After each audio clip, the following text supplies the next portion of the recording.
Saint کا اجلاس جاری ہے۔ اراکین جو کہ حق یا مخالفت میں لابیز میں جا کر اپنے ووٹ کا حق استعمال کر رہے تھے، چیئرمین سینٹ کی جانب سے اعلان کیا گیا ہے کہ خارجی اور داخلی دروازوں کو کھول دیا جائے، اور وہ اراکین جو اس ووٹنگ میں حصہ لے رہے تھے اب واپس ایوان میں آنا شروع ہو چکے ہیں۔ 27ویں آئینی ترمیم، یہ آئینی ترمیمی بل سینٹ سے حتمی منظوری کے لیے اس عمل سے گزر رہا ہے۔ سینٹ اراکین نے 27ویں ترمیم کے حق یا مخالفت میں لابیز میں جا کر اپنے ووٹ کا حق استعمال کیا، جس کے بعد ان کی ایوان میں واپسی شروع ہو چکی ہے، اور اس ووٹنگ کا نتیجہ بھی کچھ دیر میں سامنے آ جائے گا۔ اس سے پہلے شیک بار جو منظوری کا عمل مکمل کیا گیا ایوان میں، اس میں 27ویں آئینی ترمیم کی 59 شقیں منظور کی گئی، جس کے حق میں 64 ووٹ آئے۔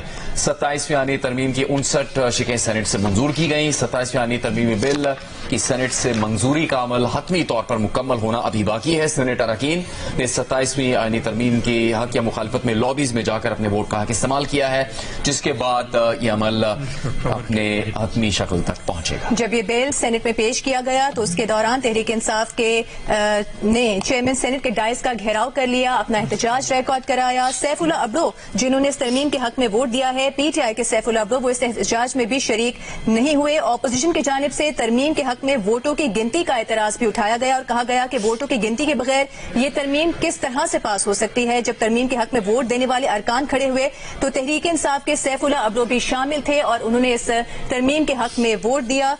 جے یو آئی کے احمد خان نے بھی اس ترمیم کے حق میں ووٹ دیا۔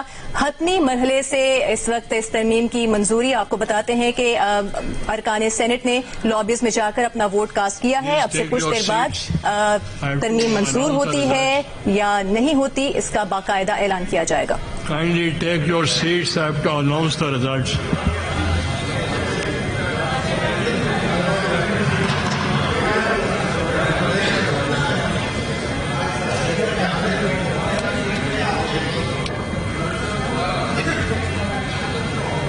Please take your seats.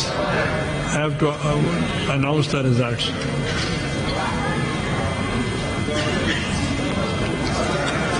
یہ ریزلٹس کیا ہیں؟ ٹھیک ادھر سے آپ نے پڑھنا ہے۔